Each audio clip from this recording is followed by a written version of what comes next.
حضرت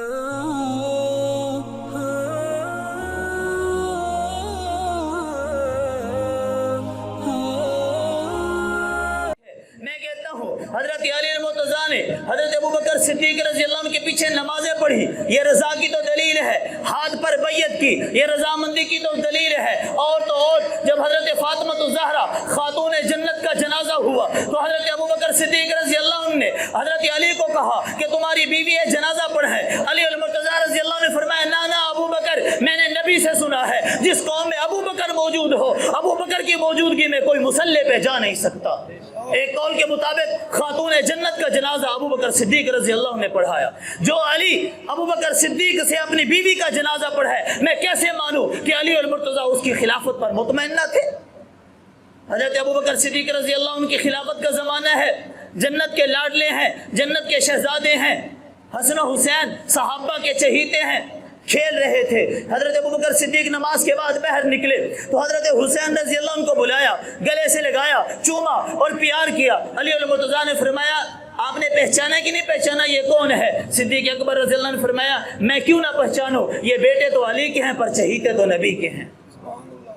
آؤ صدیق اکبر رضی اللہ عنہ کے دور میں تمہیں میں دکھاؤں کہ حضرت حسین رضی اللہ عنہ کے خاندان سے صدیق کی کیسی محبت تھی اور صدیق کے کیسے گھرانے کے ساتھ تعلقات کیسے تھے، رشتہ داریاں کیسی تھی۔ جب آپ حضرت ابوبکر صدیق کی رشتہ داریاں اہل بیت کے ساتھ نکالیں گے، اہل بیت کے ساتھ صدیق کے گھرانے کے محبت کے واقعات نکالیں گے، تب تو آپ کو پتہ چلے گا اہل بیت کے ساتھ صدیق کی محبت تھی نہ کہ نفرت۔ حضرت ابوبکر صدیق رضی اللہ عنہ کے 4 بیویاں تھیں اور 3 بیٹے تھے۔ ایک بیٹے کا نام عبد الرحمن ابن ابی بکر، ایک کا نام عبداللہ ابن ابی بکر، ایک کا نام محمد ابن ابی بکر۔ بڑا بیٹا عبد الرحمن ابن ابی بکر، اللہ نے اس کو ایک بیٹی دی جس کا نام اسما رکھا۔ اور حضرت ابوبکر صدیق رضی اللہ عنہ کا چھوٹا بیٹا ہے حضرت محمد بن ابی بکر۔ محمد بن ابی بکر ان کی شادی ہوتی ہے، ان کی شادی کہاں ہوتی ہے وہ میں آگے حضرت عمر فاروق رضی اللہ عنہ کے اہل بیت کے ساتھ جو تعلقات ہیں اس ضمن میں یہ بیان کروں گا۔ محمد بن ابی بکر کی شادی کس سے ہوتی ہے؟ ان کی شادی ہوئی، ان کے یہاں ایک بیٹا ہوا جس کا نام رکھا قاسم۔ اب یہ قاسم اور اسما صدیق اکبر رضی اللہ عنہ کے کیا لگتے ہیں؟ پوتا پوتی۔ کیا لگتے ہیں؟ پوتا پوتی۔ ان دونوں کی آپس میں شادی ہوتی ہے، قاسم کی اور اسما کی آپس میں شادی ہوتی ہے۔ نکاح کے نتیجے میں اللہ ایک بیٹی عطا کرتے ہیں، بیٹی کا نام رکھتے ہیں ام فروہ۔ کیا رکھتے ہیں؟ ام فروہ۔ اب دیکھیے کہ ام فروہ کا نکاح کس سے ہوتا ہے؟ علی المرتضیٰ کا بیٹا حسین، حسین رضی اللہ عنہ کا بیٹا امام علی زین العابدین۔ میدان کربلا میں حضرت حسین کی ساری اولاد شہید ہو جاتی ہے سوا زین العابدین کے۔ پھر زین العابدین کی ایک جگہ شادی ہوتی ہے، ان کا ایک بیٹا ہوتا ہے جس کا نام ہوتا ہے محمد باقر۔ تو اس ام فروہ کا نکاح حضرت حسین رضی اللہ عنہ کے پوتے محمد باقر کے ساتھ ہوتی ہے۔ اب محمد باقر ام فروہ کا آپس میں نکاح ہوتا ہے، نکاح کے نتیجے میں ایک بیٹا پیدا ہوتا ہے جس کا نام رکھتے ہیں جعفر صادق، امام جعفر صادق۔ اب یہ امام جعفر صادق کون ہے؟ جس نے خود کہا ولدنی ابا بکر مرتین، مجھے ابو بکر نے 2 دفعہ جنا۔ ابو بکر میرا ددھیال بھی ہے، ابو بکر میرا ننیحال بھی ہے۔ اب یہ حضرت ابوبکر صدیق رضی اللہ عنہ پر ننیحال بھی ختم ہے، ددھیال بھی ختم ہے۔ صدیق اکبر رضی اب جو بندہ امام جعفر صادق کو اپنا امام کہے، اپنا پیشوا کہے، اپنا مقتدا کہے، اپنا مرکز سمجھے، اپنا محور سمجھے، امام جعفر سے اپنی فقہ جعفری منسوب کر کے صدیق اکبر کو گالی دے تو میں کہوں گا کہ سب سے پہلے وہ دشمن امام جعفر صادق کا ہے، بعد میں دشمن وہ صدیق کا ہے۔ کیونکہ اگر حضرت ابوبکر صدیق کے گھرانے کو آپ بیچ میں سے نکالتے ہیں تو اہل تشیع کے 12 امام پورے ہو ہی نہیں سکتے۔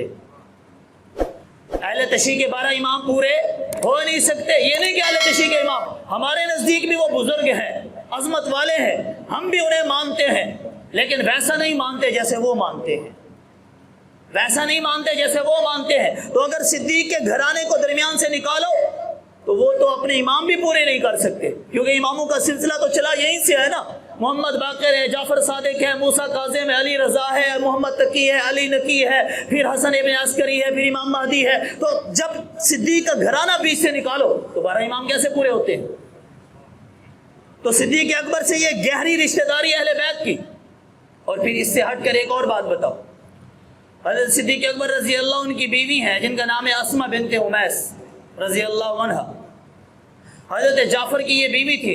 حضرت جعفر علی المرتضیٰ کے بھائی غزوہ موطا میں شہید ہوتے ہیں. حضرت علی المرتضیٰ رضی اللہ عنہ اپنی بیوہ بھابھی کا نکاح صدیق اکبر سے کرتے ہیں. اگر اہل بیت کی صدیق اکبر کے ساتھ بنتی نہ ہوتی، نفرت ہوتی، دشمنی ہوتی، تو بلا علی المرتضیٰ اپنی بھابھی کا نکاح صدیق اکبر سے کرتے؟ تو یہ بھی محبت کی دلیل ہے نا کہ علی المرتضیٰ اپنی بھابھی کا نکاح کس سے کر رہی ہیں؟ بیوہ کا، صدیق اکبر سے. اسی سے محمد ابن ابو بکر پیدا ہوئے. اور پھر یہ اسما بنت امیس وہ ہے فاطمہ الزہرا رضی اللہ عنہ کا جب انتقال کا وقت آتا ہے تو حضرت ابو بکر صدیق رضی اللہ عنہ حضرت اسما بنت امیس کو تیمارداری کے لیے فاطمہ الزہرا کی عیادت کے لیے بھیجتے ہیں، دیکھ بھال کے لیے بھیجتے ہیں، بلکہ غسل دینے والی بھی اسما بنت امیس ہیں. اور حسین رضی اللہ عنہ کی ولادت کے وقت جو دایا تھی وہ اسما بنت امیس ہی تھی. تو یہ گہرے تعلقات اور رشتہ داریاں صدیق کے گھرانے کی کس کے ساتھ ملتی ہیں؟ اہل بیت کے ساتھ. اچھا، ہم اگر اپنے بچوں کے نام رکھتے ہیں صحابہ کرام کے ناموں پر، کس وجہ سے رکھتے ہیں؟ محبت کی وجہ سے رکھتے ہیں کہ ہمیں وہ نام پسند ہوتے ہیں، ان کے کردار پسند ہوتے ہیں، ان کے اعمال پسند ہوتے ہیں، اس وجہ سے رکھتے ہیں. تو آؤ علی کے گھرانے میں نظر دوہراؤ، آپ کو بہت سے ابو بکر علی کے گھرانے میں ملیں گے. خود علی المرتضیٰ کے اپنے بیٹے حضرت فاطمہ الزہرا رضی اللہ عنہ کی بعد، ان کے انتقال کے بعد علی المرتضیٰ کے اور نکاح ہیں، نو شادیاں علی المرتضیٰ رضی اللہ عنہ کی، یکے بعد دیگرے، بیعت کا وقت نہیں، یکے بعد دیگرے. ان میں سے آپ کی کثرت سے اولاد پیدا ہوئی. حضرت فاطمہ الزہرا رضی اللہ عنہ کے بعد آپ نے شادی کی امامہ سے. حضرت فاطمہ الزہرا کی خواہش پر ایک بیٹا پیدا ہوا جس کا نام رکھا محمد. یہ محمد کون ہے؟ کربلا کے شہید کا یہ پہلا، کربلا کے شہداء کا یہ پہلا شہید ہے. شہداء کربلا کا پہلے نمبر پر حسین کی حفاظت کرتے ہوئے شہید ہونے والا یہ بیٹا ہے جس کا نام کیا ہے؟ محمد الاوسط جس کا نام ہے. بیان اتنا تو کر دیتے ہیں بہت سے لوگ اہل تشیع حضرات، محمد ہے، یہ نہیں بتاتے کہ محمد کون ہے. ان سے کہ پوچھے کہ بھی اس کا تعارف تو کرو کہ یہ محمد ہے کون جو کربلا کا پہلا شہید ہے، اس کی ہسٹری تو بیان کرو. میں کہتا ہوں کہ مر جائیں گے تعارف نہیں کرائیں گے. کیوں نہیں کرائیں گے؟ کیونکہ ان کا عقیدے کا راز ہے وہ کھل کر عوام کے سامنے آ جائے گا. وہ کیسے؟ کیونکہ یہ بیٹا ہے کس کا؟ امامہ کا. اور امامہ بیٹی کس کی ہے؟ حضرت زینب. اور زینب بیٹی کس کی ہے؟ نبی کریم صلی اللہ علیہ وسلم کی. اہل تشیع نبی کی صرف ایک بیٹی ثابت کرتے ہیں، حضرت فاطمہ. وہ فاطمہ کے تو زہرا رضی اللہ عنہ کے علاوہ نبی کی 3 بیٹیوں کو علیاذ باللہ نہیں تسلیم کرتے. وہ کہتے ہیں کہ نبی کی صرف ایک بیٹی تھی، وہ ہے فاطمہ.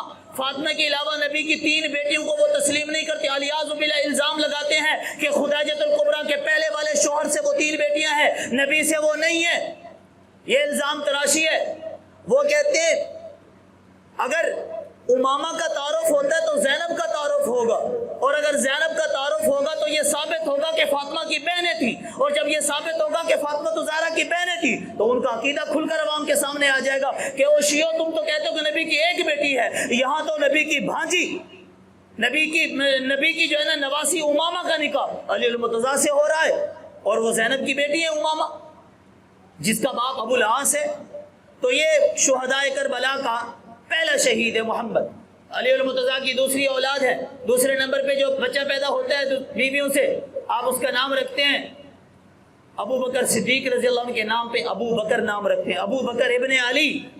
علی المرتضیٰ کا تیسرا بیٹا حسن حسین محسن کے بعد کی بات کر رہا ہوں، فاطمہ الزہرا کے بعد دوسرے نکاحوں کی بات کر رہا ہوں، دوسری شادیوں سے پیدا ہونے والی اولاد کا تذکرہ کر رہا ہوں. علی المرتضیٰ کا بیٹا پیدا ہوتا ہے حسن حسین محسن کے بعد، اس کا نام محمد رکھا جاتا ہے. دوسرے نمبر پہ بیٹا پیدا ہوتا ہے علی اپنے یار صدیق اکبر رضی اللہ عنہ کے نام پر اپنے بیٹے کا نام ابو بکر رکھتے ہیں. پھر علی کا تیسرا بیٹا پیدا ہوتا ہے علی المرتضیٰ عمر فاروق کے نام پر اپنے بیٹے کا نام عمر رکھتے ہیں. علی کا ایک اور بیٹا پیدا ہوتا ہے علی عثمان غنی کے نام پر اپنے بیٹوں کا نام رکھتا ہے. میں کہتا ہوں تم علی المرتضیٰ کو خلفائے ثلاثہ کا دشمن دکھاتے ہو. اگر علی المرتضیٰ خلفائے ثلاثہ کو اپنا دشمن سمجھتے تو ان کے نام پر اپنی اولاد کا نام کیوں رکھتے؟